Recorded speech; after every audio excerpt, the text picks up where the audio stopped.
Assalamualaikum warahmatullahi wabarakatuh. Assalamualaikum, assalamualaikum,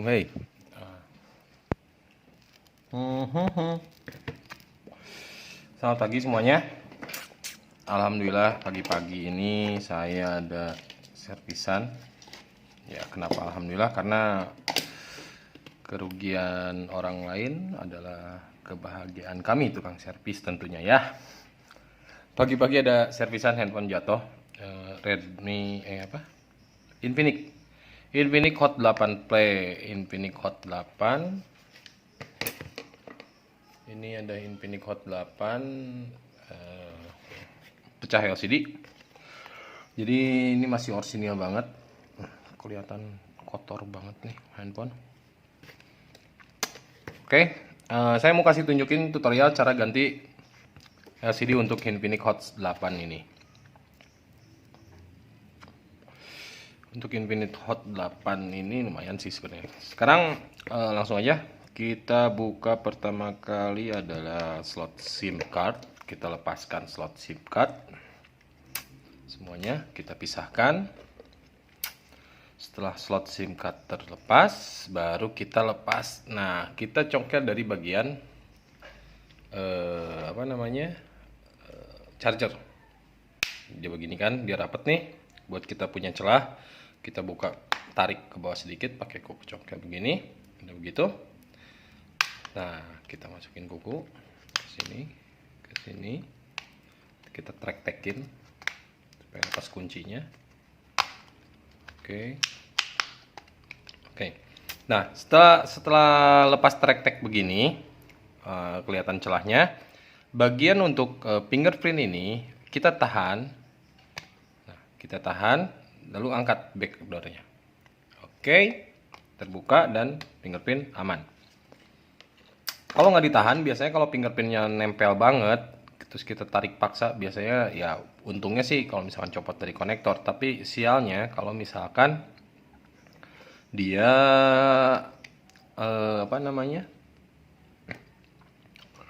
dia putus fleksibelnya, udah beli fingerprint baru. Oke, lepas fingerprintnya biar gampang buat ngerjainnya. Karena untuk ngelepas LCD kita harus bongkar baterai dan tutup blok mesin ini. Oke. Nah, ini juga untuk tutorial yang ganti baterai ya. Untuk tutorial ganti baterai nih, ganti baterai Infinix Hot 8, bisa sekalian nonton ini. Saya tunjukin caranya. Bahan-bahan yang diperlukan, alat-alatnya itu obeng, tentu saja obeng plus. Obeng plus saya mana? Oke, ini ada obeng plus. Kita buka bagian atas terlebih dahulu. Ada baut putih satu. Sepertinya ini handphone udah pernah dibongkar sepertinya, karena bautnya udah berbeda-beda. 2,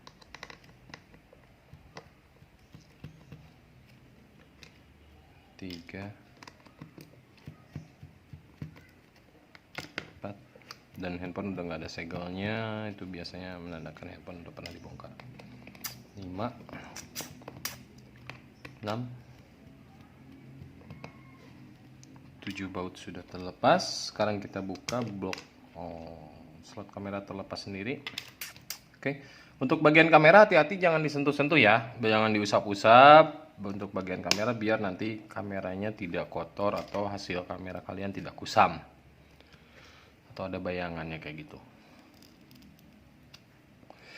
Oke, sekarang kita lepas dulu konektor baterai. Konektor baterai ada di sini. Oke. Nah, setelah terlepas konektor baterai, ini handphone udah aman. Next, nah bagaimana cara membuka baterai? Cara membuka baterai itu, saya biasa menggunakan plastik rubber. Plastik rubber, jadi saya nggak buka pakai ini kaleng. Kaleng ini bisa saya gunakan biasanya untuk buka LCD kalau LCD-nya masih bagus, terus ada perbaikan yang harus lepas LCD. Terus nyari rubbernya yang agak tebal sedikit ya. Nah, Plastik rubber ini saya dapatkan biasa di counter, bekas tempered glass. Bekas tempered glass ada yang tebal, ada yang tipis. Minta yang agak tebelan ya. Minta yang agak tebelan. Nah, setelah minta yang agak tebelan, kamu gunting, jangan biarkan dia lancip. Jangan dia biarkan dia luncing begini, jangan. Harus nuncip begini, harus bulat begini. Karena untuk mencegah kita sobekin fleksibel yang lainnya. Karena untuk lepas baterai ini lemnya biasanya agak lumayan. Kalau untuk handphone Oppo, Lenovo, Oppo, terus Realme, biasanya dia ada plastik buat narik handphonenya. Tapi kalau untuk tipe Xiaomi, Infinix kayak gini, ini dia nggak ada. Tapi dia di bawahnya ini pasti ada lem. Biasanya 2 lem sudut atau kadang-kadang lem di tengah. Saya juga belum tahu ini posisi lemnya ada di mana. Nah, untuk membukanya supaya handphone baterai nggak rusak, gunakan minyak telon atau kalau nggak minyak angin sedikit lah. Kita taruh di plastik sini sedikit aja. Gunanya untuk melepas si lem, cairan lemnya, jadi lemnya jadi lepas. Kita ambil sedikit, kita colokkan ke bagian bawah bisa, atau bagian pinggir dulu bisa. Kita cari celahnya. Nah, kalau untuk di bagian pinggir ini harus lebih hati-hati ya.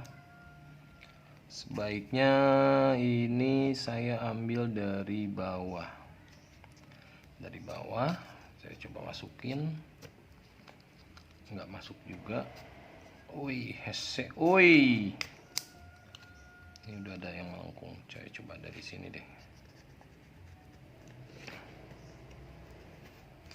Masih belum masuk, agak repot ini, serius beneran susah ini. Kayaknya lem di pinggir sini nih, lem ini. Udah kita minyakin di sini,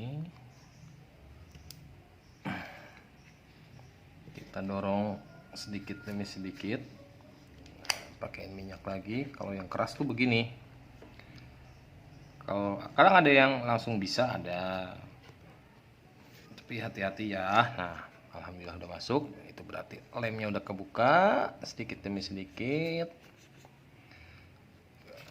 Jangan pakai bensin, kalau bensin nanti korosif, kalau minyak itu biasanya enggak. Bisa pakai minyak goreng sedikit aja. Nah, alhamdulillah sudah mulai kebuka. Nah, jangan dulu ditarik ya. Kita intip dulu nih. Oh, lemnya ada di sana. Nah, kalau misalkan bisa di dongkrak begini sedikit demi sedikit, boleh dongkrak aja pelan-pelan, jangan sampai baterainya melengkung ya, ataupun kalaupun melengkung nanti diratakan dulu. Nah, oke, sudah terbuka. Nah, ini hasil ngebukanya, baterai melengkung. Untuk memperbaikinya, baterai ini jangan sampai melengkung lama.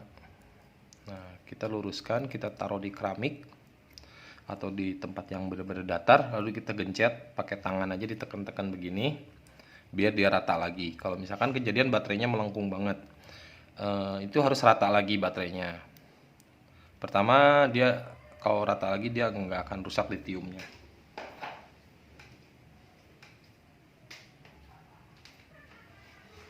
Oke, sudah lumayan rata lagi, kita pinggirkan. Next, berarti fleksibel LCD-nya di sini. Oke, sekarang kita lepas fleksibel LCD-nya. Kita cungkil aja sedikit.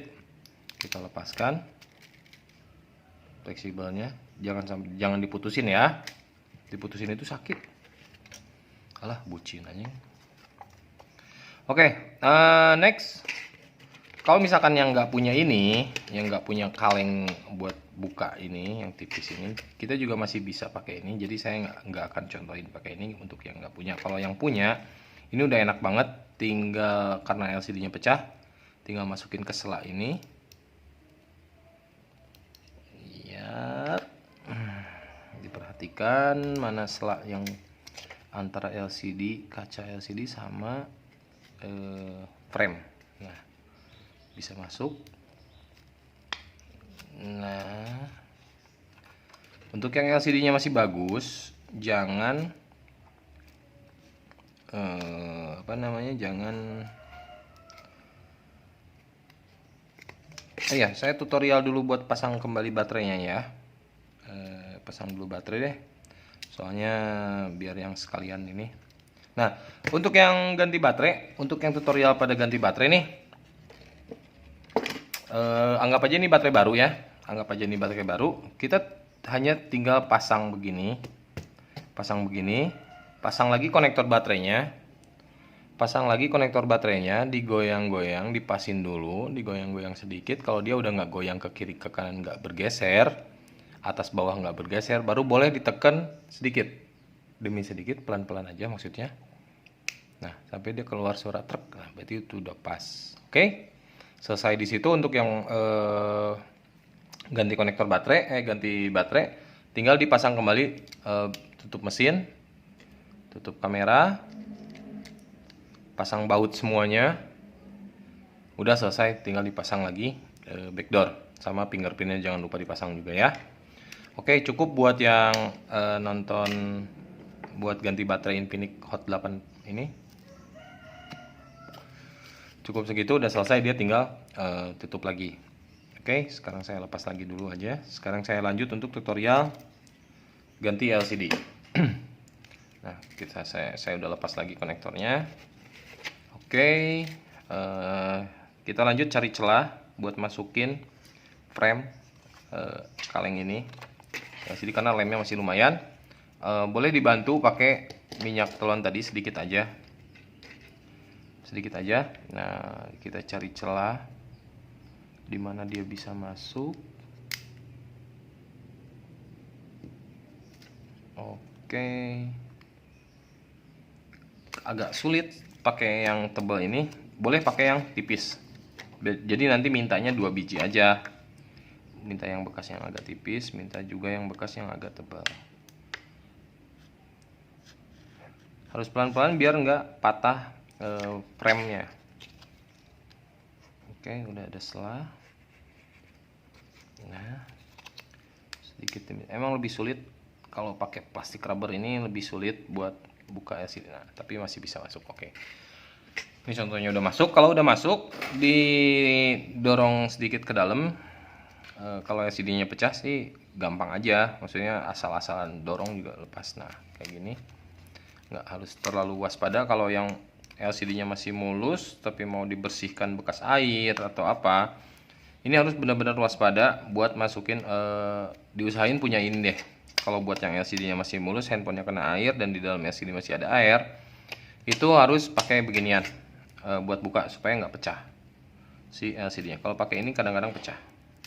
Oke, apalagi handphonenya pernah ganti LCD sebelumnya dan lemnya udah bukan lem bawaan pabrikan, itu pasti pecah. Oke, belingnya harus hati-hati. Belingnya ini sama kayak beling kaca gelas gitu, bahkan lebih keras ini sebenarnya karena dia udah tempered glass kan. Nah, oh ini udah pernah ganti LCD sebelumnya ternyata. Oke, jadi nggak dapat semua LCD-nya lepas. Oke, harus benar-benar sampai ke bawah biar LCD-nya nggak pecah. Kalau yang nggak pecah ya, nah, pakai plastik rubber tebal gini kurang bagus buat yang ganti LCD. Ini buat yang mau bersihin LCD, jangan pakai plastik rubber tebal ini ya. Harus pakai kaleng ini. Tapi biasanya relatif lebih mudah untuk membuka LCD yang masih orisinil, yang belum pernah ganti LCD, karena lemnya nggak terlalu sulit untuk dilepasin. Nah, kalau untuk yang pernah ganti LCD kayak gini, biasanya ini kan pakai lem yang biasa saya pakai juga biasanya sih, jadi lebih keras lemnya. Oke, banyak belingnya. Nah, kita angkat pelan-pelan. Bagian bawah sebenarnya sih nggak usah dikeletekin, nanti juga pas begitu kita lepas begini dia ikutan lepas. Oke, lumayan merepotkan belingnya, nanti harus dibersihkan dulu sebelum pasang LCD baru. Ya, udah terlepas LCD-nya. Nah, untuk yang pernah ganti LCD itu pasti ada bekas lemnya. Kita singkirkan saja. Nah, kita harus membersihkan untuk LCD yang masih original juga yang belum pernah ganti.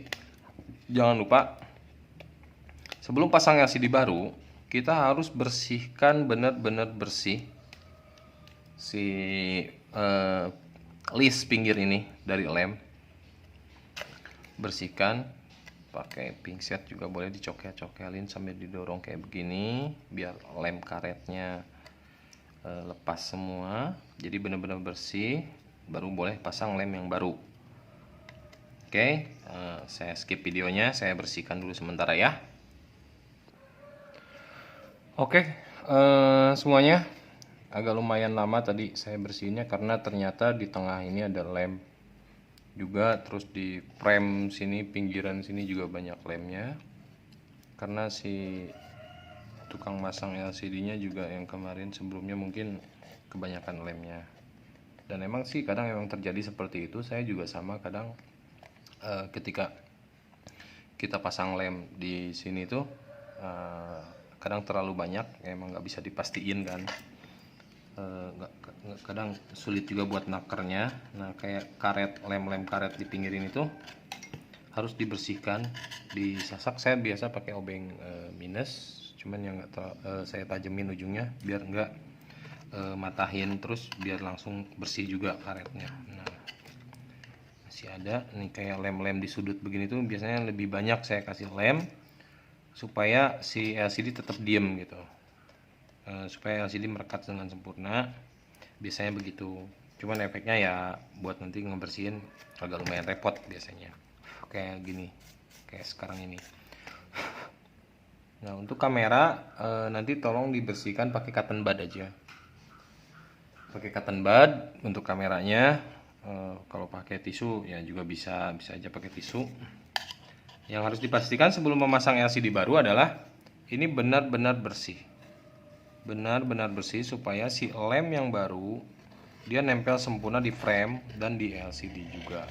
Oke, saya beginiin. Nah, tips yang jangan lupa penting ini, kalau menurut saya ini sangat penting juga, karena banyak kadang handphone setelah diganti LCD itu sensornya ngaco.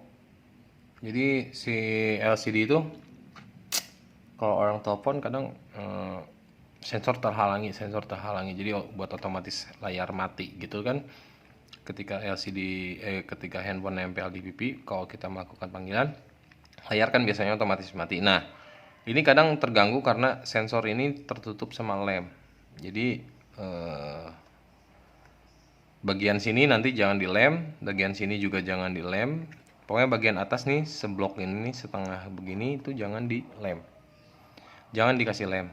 Untuk yang soalnya ini tipis banget posisinya. Kalau yang lebar sih posisinya is oke, bisa dikasih lem, kasih lem biar nggak ada debu masuk ke kamera depan.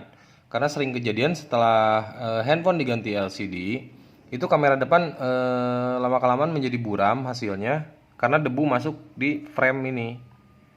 Nah, solusinya adalah bisa dikasih double tip aja sedikit yang kecil, atau bisa dikasih lem juga sedikit aja. Jangan banyak-banyak kasih lemnya di sebelah sini ya. Karena debu ini pasti masuk ke sini dan akhirnya kamera depan dia rada blur gitu hasilnya. Oke, sekarang kita siapin untuk pasang LCD ya. Oke. Oke bro, semuanya sekarang kita udah siap buat pasang LCD ya. Kita buka dulu LCD nya. Bentar.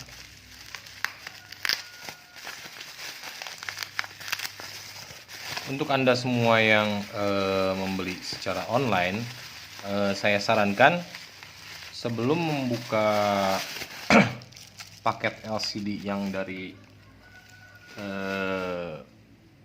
paketnya, yang dari online shopnya ini, bersihin dulu handphonenya sampai seperti ini, biar kalian nanti bisa tes si LCD-nya secara maksimal. Karena kadang beli di online kan ada yang bilang nggak ada garansi atau apa. Jadi kalian setelah kalian buka LCD-nya dari HP kalian ini, kalian bisa perhatiin kesamaan dari fleksibelnya sama, terus dari ukurannya juga ukuran sih kalau fleksibel sama biasanya ukuran sama, tipenya sama, udah make sure semua pasti kan, karena kalian bukanya by video kan. Jadi supaya bisa klaim garansi, sebelum buka itu kalian udah pastikan handphone kalian udah seperti ini, udah bersih seperti ini. Jadi buat ngetesnya kalian bisa bikin videonya yang panjang. Oke.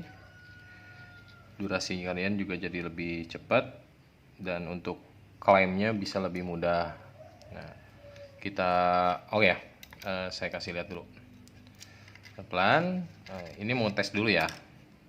Nah, untuk mau ngetes kita buka dulu. Ini belum pada dilepas lemnya. Jangan kita lepas dulu. Terus fleksibel ini juga jangan ditekuk dulu ya. Jangan ada yang ditekuk satupun untuk bisa klaim garansi. Nah, kita masukkan lagi fleksibel LCD ke lubang ini. Pelan-pelan aja, jangan sampai nekuk, jangan sampai sobek. Nah, posisinya kita harus pasang dari bagian bawah dulu. Jangan posisikan pasang dari paling atas. Kita pasang dari paling bawah. Oke, pret. Tek tek tek, jangan ditekan dengan kekerasan, ditekan dengan sebuah kelembutan. Oke, sebuah kelembutan ya, anyir. Oke, lalu kita pasangkan fleksibelnya sambil dipegang handphonenya. Kita pasangkan fleksibelnya, kita posisikan benar-benar pas, udah dirasa pas, baru boleh ditekan. Tapi, nah pas nekan LCD-nya, tunggu dulu. Nanti pas tekan LCD-nya ini, pas tekan konektornya, LCD jangan ditekan di bagian tengah. Kita pegang frame pinggirnya. Kita pegang frame pinggirnya supaya tidak ada tekanan ke LCD. Nah, kalau sudah konektornya pas, dia akan mudah untuk ditekan, langsung pas truk gitu. Oke. Next, kita untuk tes ini kita pasang baterai. Kita pasang baterai. Nah, ini diurut dari bawah. Ini kan melengkung nih, fleksibel lebih panjang. Nah, untuk kejadian fleksibel lebih panjang seperti ini, solusinya adalah kita tarik, dorong dari bawah ke atas sampai dia ngepres ke bagian ujung. Nah, karena nanti dia untuk pemasangannya sendiri pun nanti dia nekuk di bagian sini. Cuman untuk lagi tes ini jangan sampai ditekuk, bener-bener tekuk ya. Jangan bener-beneran ditekuk, jangan dilepas juga lemnya. Kita pasang konektor baterainya. Sudah pas, baru kita tes, nyalakan. Oke, alhamdulillah nyala. Sambil nunggu loading kita ngerokok dulu. Biar ganteng. Oke. Loading ding ding pa ding ding. Nih alat namanya Flux, saya iklan deh. Ini gunanya buat nyolder biar solder timahnya nggak berantakan, pakai Flux dulu. Terus timahnya jadi terkonsentrasi di satu tempat. Yang kita solder nggak belebar ke sana sini, nggak menyatu satu sama lain. Kalau misalkan konektornya rapat gini. Oke, nah agak lama loadingnya ternyata. Nah, untuk beberapa kasus ada kejadian di bagian bawah sini. Bagian bawah fleksibel ini panas. Nah, kalau bagian bawah fleksibel terasa panas dan panas banget, panasnya pakai banget, disarankan untuk meretur LCD. Karena biasanya LCD nggak begitu tahan lama. Ini juga sebenarnya LCD-nya lumayan lah, nggak masuk yang merek Crown atau Diamond gitu, karena kebetulan stoknya kosong. Oke, kita tes dari lighting. Oke, lightingnya bagus.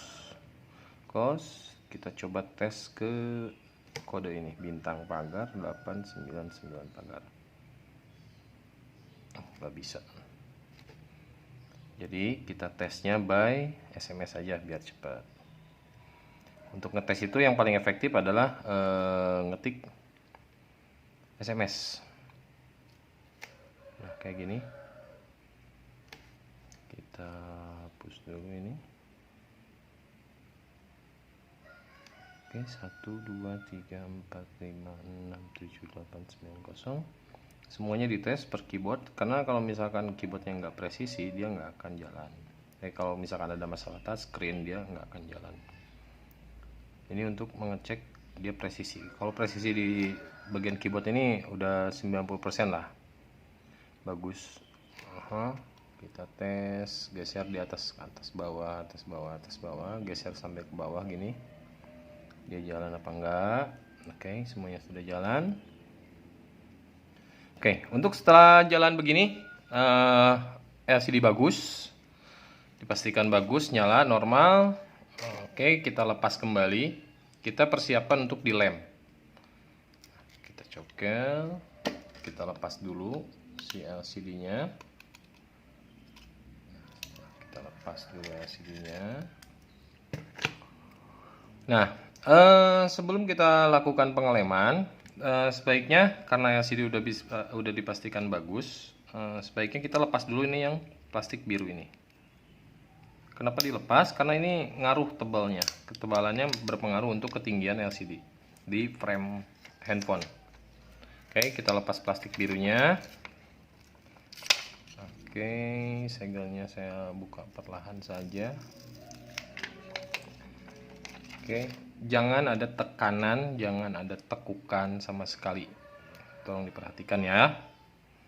Nah, untuk ini untuk fleksibel melengkung begini, ini nanti berpengaruh di sini si LCD rada ngangkat sedikit. Nah, untuk solusinya saya biasa pakaiin sedikit selotip saja. Sedikit selotip bening. Saya tarik sedikit ke atas agar dia tapi ketika narik ini harus hati-hati ya, harus sangat hati-hati. Nah, dia kan space-nya tipis nih, bisa kelihatan space-nya, jaraknya tipis. Nah, saya tarik sedikit ke atas dengan posisi harus rata, kiri kanannya harus rata angle-nya. Oke, jangan terlalu tarik juga ke depan, jangan, cukup sedikit aja agar dia press ke depan, agar dia fleksibelnya nggak akan kejepit sama frame nantinya ya. Itu sangat penting karena kalau fleksibel ini kejepit, biasanya LCD ketika dipasang itu nantinya jadi blank. Dan kalau misalkan ditarik terlalu jauh, biasanya LCD blank lagi juga. Makanya harus benar-benar hati-hati ya. Kenapa durasi setiap saya memberikan tutorial itu panjang? Karena emang real, pekerjaannya real, nggak handphone settingan yang sengaja digitu-gitu, ini enggak, karena ini emang handphone servisan punya orang. Oke, setelah ini dipastikan rata, ini dipastikan benar-benar rata. Oke, kita simpan dulu LCD-nya. Kita siapkan lem. Nah, saya pakai lem ini, lem T7000, T6000 sama aja, ada yang warna hitam, ada yang warna bening. Saya pakai warna hitam karena LCD-nya warna hitam dan frame-nya juga warna hitam. Oke. Nah, diingat lagi juga untuk bagian sensor di sini ada kaca 1, 2, dan 3. Ini adalah sensor untuk otomatis matiin layar ketika telepon atau handphone nempel di pipi. Ini jangan tertutup lem ya, jangan tertutup lem sama sekali. Oke, jangan ada yang tertutup lem di bagian sebelah sini sama sebelah sini, sensor 2 ini sama di earpiece kamera. Earpiece dan bagian kamera ini jangan ada lemnya. Nah, untuk tips yang paling penting lagi juga, satu lagi, jangan ada lem di bagian sini. Kita jangan lem untuk pertama kali setelah baru pasang nih, jangan kita kasih lem dulu di bagian sini. Jangan dikasih lem dulu bagian sini, kita lewatin aja dulu, karena kalau misalkan si fleksibel ini kena lem biasanya kadang suka ada error gitu sih. Makanya kadang tukang servis cuman ngelemnya di 4 sudut. Nanti setelah dirasa handphone normal, LCD normal, tetap normal, baru dicor lagi di lem untuk yang kedua kalinya. Biasanya begitu, tapi jarang juga sih. Oke, bismillahirrahmanirrahim. Saya pakaiin lem dulu di sini, dikasih jarak karena nanti kalau udah nempel LCD dia akan meluber. Oke, jadi jangan terlalu banyak, jangan terlalu kelihatan banyak banget di satu sisi itu. Nah, kecuali untuk bagian pojok boleh agak lebih banyak sedikit. Nah, kita berhenti di sini. Lalu kita lanjut lagi di sebelah sini. Oke.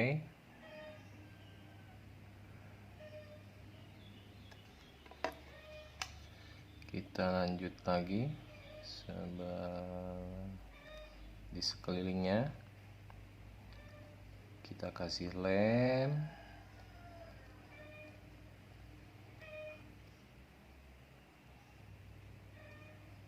Oke, berarti di situ. Oke. Ngerti ya?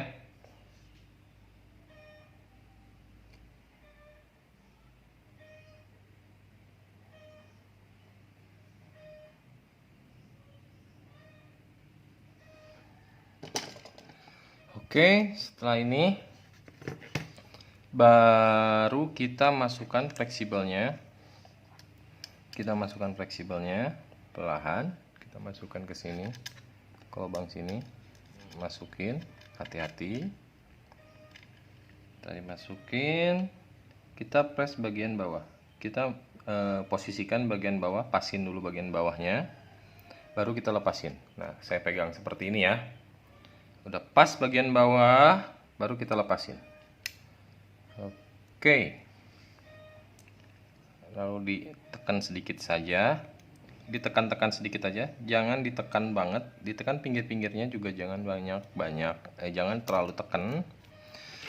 Oke, setelah selesai ini baru kita simpan HP di posisi datar begini untuk kita pasangkan lem dari fleksibelnya. Kenapa harus dipasangkan? Karena terkadang dia lepas atau biar lebih stabil. Oke, kita buka satu persatu. Plastik birunya dilepas. Ini ada patokan bolong. Nah, kalau patokan bolongnya pas sama fleksibel berarti itu udah pas banget posisinya. Oke.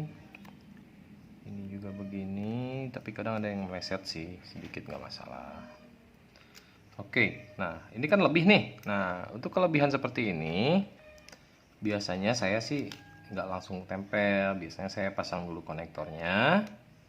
Dipasin dulu konektornya, ditekan pelan-pelan karena udah ada LCD-nya, tapi LCD-nya udah di frame aman.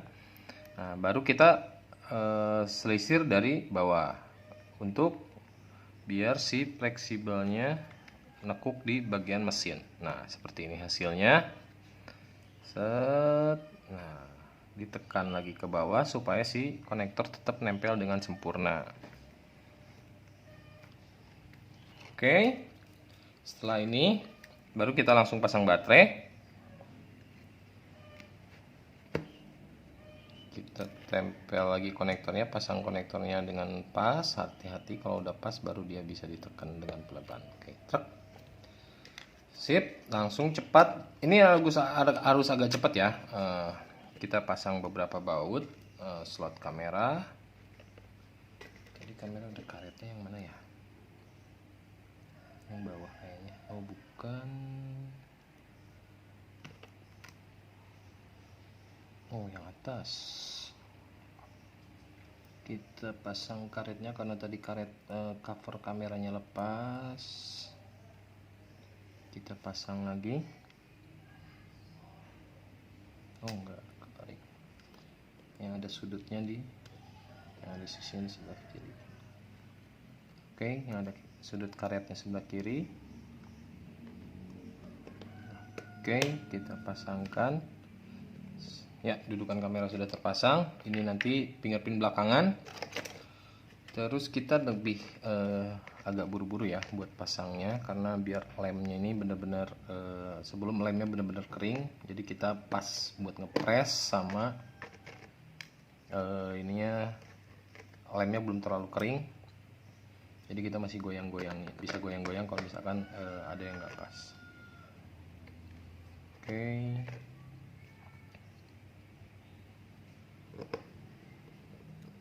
Baut pada kemana ini bautnya tadi ya?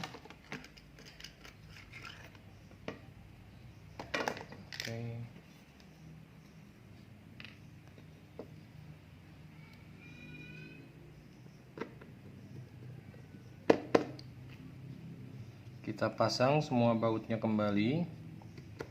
Semua bautnya harus terpasang ya, karena kalau ada yang nggak terpasang nantinya si posisi mesin ada yang ngangkang. Biasanya ada beberapa yang nggak berfungsi kayak speaker kayak gitu, tergantung di mana baut yang nggak dipasangnya. Oke, ini juga buat power antena sebelah sini. Oke, kita pasang kembali konektor fingerprint.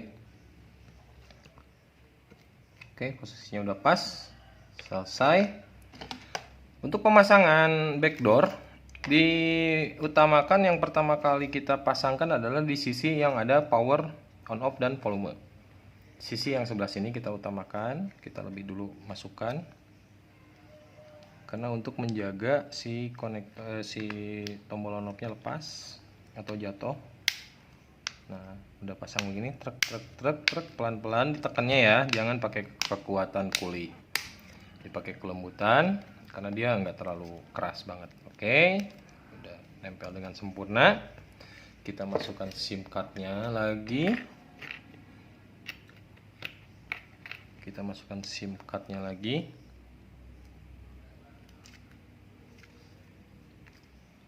Nah, setelah kita pasang SIM card, kita pasang solatip. Pakai solatip gini, jadi kita nggak pakai karet ya. Kita nggak pakai karet, kita pakai solatip lebih seimbang. Oke, kiri kanan dulu, bagian atas dan bawah. Oke, sip. Satu lagi.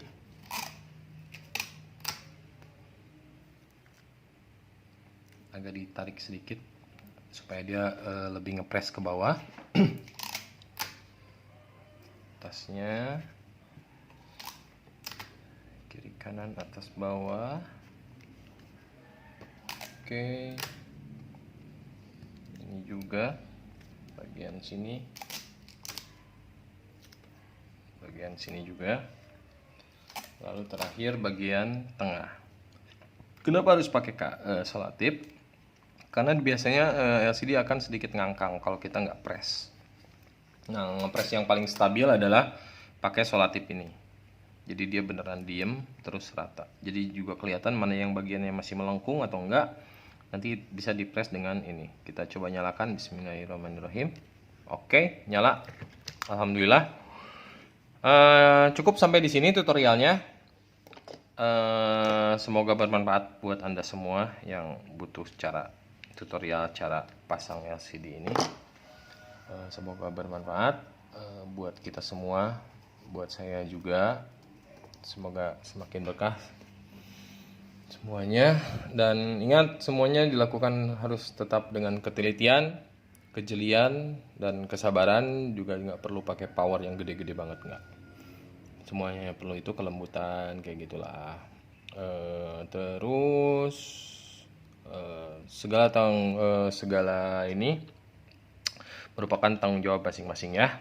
Kalau misalkan ada kegagalan, kesalahan, itu merupakan tanggung jawab masing-masing. Oke. Jangan lupa like, komen, kalau ada pertanyaan komen, kalau sukses juga komen dan like juga ya. Oke, terima kasih atas partisipasinya nonton. Semoga bermanfaat. Wassalamualaikum warahmatullahi wabarakatuh.